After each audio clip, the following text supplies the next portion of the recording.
The Lives of the Saints by Father Alban Butler. December 7th, St. Burgundofara, abbess. Agneric, one of the principal officers of the court of Theodebert II, king of Austrasia, had, by his wife Leodegonda, 4 children. St. Cagnoald, who took the monastic habit under St. Columban at Luxeuil about the year 594. St. Faro, who became Bishop of Meaux, Saint Fara, and Agnatrudis. In 610, St. Columban, being banished from Luxeuil, in his flight lodged at the house of Agneric, called Pipimisium, 2 leagues from Meaux, the present Aupigny, according to Mabillon, or Champigny, according to Duplessis. St. Cagnoald, who accompanied this abbot in his exile into Switzerland, probably introduced him to his father, and St. Columban gave his blessing to all the family, and when he came to Fara, consecrated her to God in a particular manner. Jonas says she was then in her infancy. Baillet supposes her then 15, Duplessis only 10. When she had attained the age of puberty, her father proposed to her an honorable match. The Holy Virgin did everything that lay in her power to prevent it, and fell into a lingering sickness which brought her life in danger. St. Eustatius, St. Columban's successor, when that holy man went to Bobbio in Italy, made a journey thither by order of Clotaire II in order to persuade him to return, taking with him St. Cagnoald, who had returned to Luxeuil when St. Columban left Switzerland.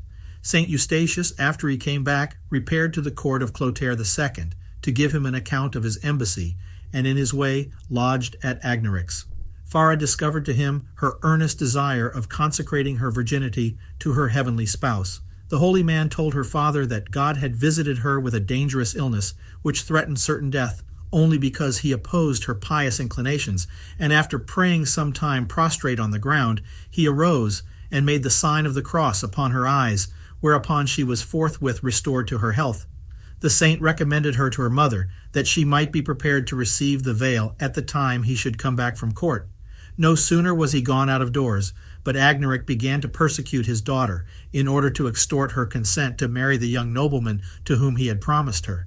Fara fled to the church, and when she was told that unless she complied with her father's desire, she would be murdered, she resolutely answered, "Do you think I am afraid of death? To lose my life for the sake of virtue and fidelity to the promise I have made to God would be a great happiness." St. Eustatius speedily returned and easily reconciled her father to her, and engaged Gondoald, Bishop of Meaux, to give her the religious veil. This happened in the year 614. The foundation of the famous monastery of Faremoutiers is dated a year or 2 after this, Agneric having given his pious daughter a competent portion of land and raised a building proper for this purpose. The abbey was originally called Brige, from the Celtic word which signifies a bridge.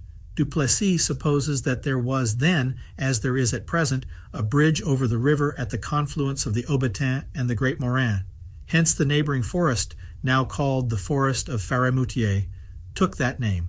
The Latin name Eboriacus or Evoriacus, which in the 7th age was given to this monastery, seems to have been derived from the Celtic, and from this monastery and forest, a district of the country on the south of the Marne took the same name and is now called Brie. This monastery was founded double, and St. Eustatius sent thither from Luxeuil St. Cagnoald, who in 620 was made Bishop of Laon, and St. Walbert, who, being born of an illustrious family in Ponthieu, and having served some time in the army, had retired to Luxeuil. He afterwards succeeded St. Eustatius in that abbacy in 625. Jonas was also a monk at Faremoutiers, soon after the foundation of that house, and an eyewitness to the eminent virtues of the holy persons who inhabited it, and of which he has left us an edifying account. Saint Fara, though very young, was appointed abbess of the nunnery, and assisted with the counsels of Saint Cagnoald and Saint Walbert, settled there the rule of Saint Columban in its greatest severity. We find that the use of wine was there forbid, and also that of milk, at least in Lent and Advent, and the religious made 3 confessions a day, as is mentioned in the life of Saint Fara. That is, thrice every day they made a strict examination of their consciences, and made a confession or manifestation of what passed in their souls to their superior.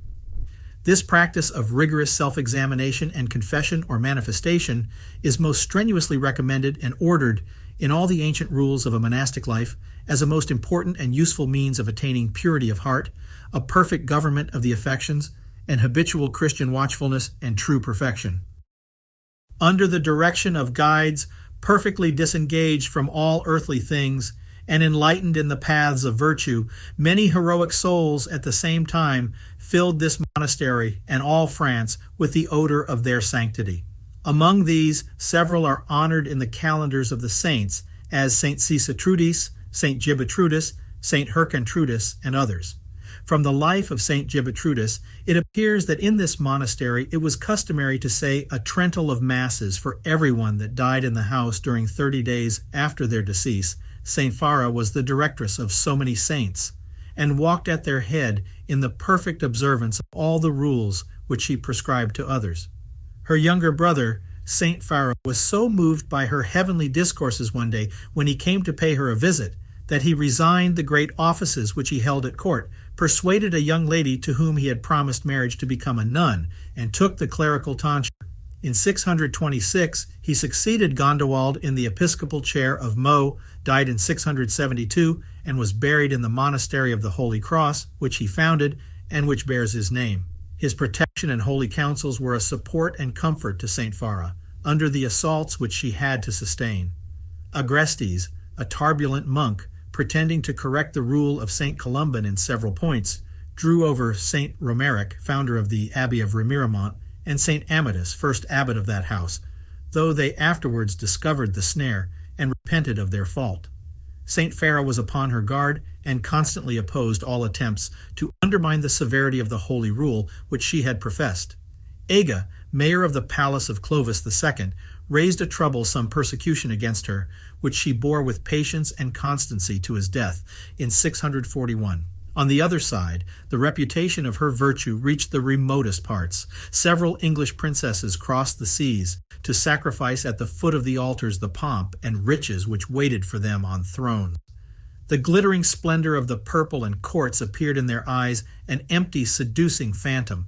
They trampled it under their feet and preferred the humility of a cloister to worldly greatness. Cedrido, the first of these princesses, was daughter of Harriswith, whose father, Hereric, was brother to St. Edwin, the glorious king of the Northumbrians. St. Harriswith had her by a first husband, whose name has not reached us. Her second husband was Anas, king of the East Angles, with whose consent she renounced the world, and died a nun at Chelles.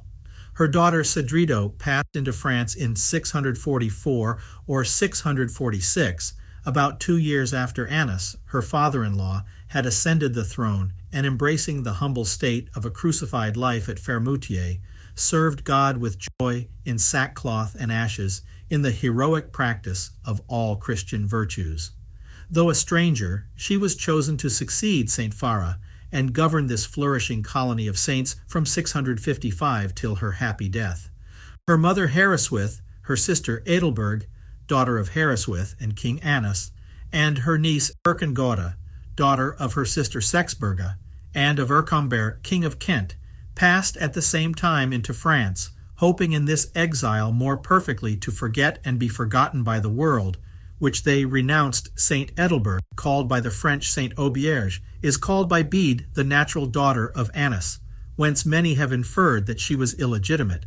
But the word natural child seems never to have been anciently taken in that sense, but in opposition to an adoptive child. It is at least visible that Bede here uses it to distinguish her birth from that of Cedrido, who was only stepdaughter to Annas. Saint Edelberg was chosen third abbess of Faremoutiers upon the death of Cedrido, and is honored among the saints in the diocese of Meaux on the 7th of July. An ancient chapel in her honor, which stands not far from the abbey, was rebuilt in 1714. A spring which is near it is esteemed a holy well, and many drink at it out of devotion.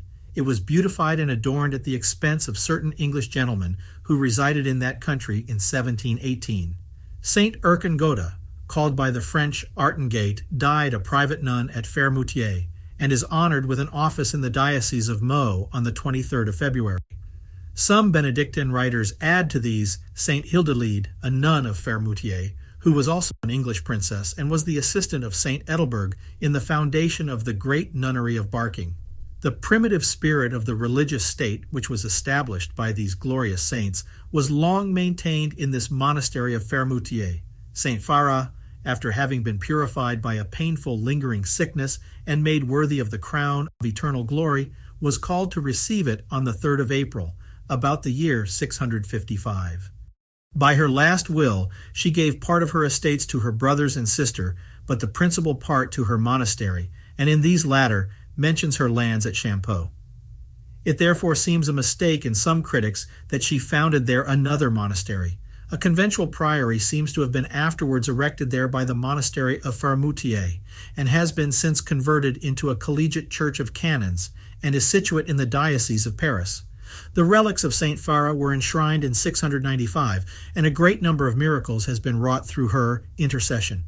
Dame Charlotte Lebret, daughter to the first president and treasurer general of the finances in the district of Paris, who was born in 1595, lost her left eye at 7 years of age, was received a nun at Faremoutiers in 1609, and in 1617 lost her right eye and became quite blind.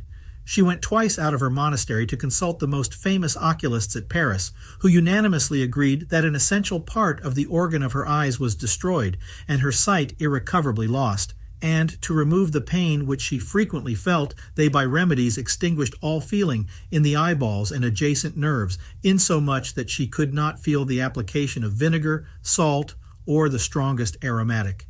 And if ever she wept, she only perceived it by feeling the tears trickle down her cheeks. 4 years after this, in 1622, the relics of Saint Fara being taken out of the shrine, she kissed one of the bones, and then applied it to both her eyes. She immediately felt a pain in them, though they had been 4 years and a half without sensation, and the lids had been immovably closed, and she had scarce removed the relics from her eyes, but a humor distilled from them. She cried out, begging that the relics might be applied a second and a third time, which being done, at the third touch she cried out that she saw. In that instant her sight was perfectly restored to her, and she distinguished all the objects about her. Then, prostrate on the ground, she gave thanks to the author of her recovery, and the whole assembly joined their voices in glorifying God.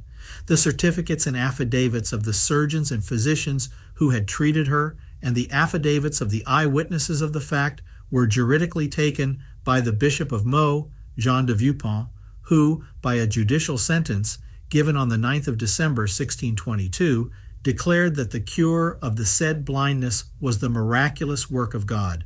The abbess, Francis de la Chastre, and the community of nuns signed and published a certificate to the like purport, in which they also mention the miraculous cures of 2 other nuns, the one of a palsy, the other of a rheumatism. Other miracles performed through her intercession are recorded by Carcat and Duplessis, who appeal to memoirs of the abbey, drawn up in an authentic manner, etc. The name of Saint Fara is exceedingly honored in France, Sicily, Italy, etc.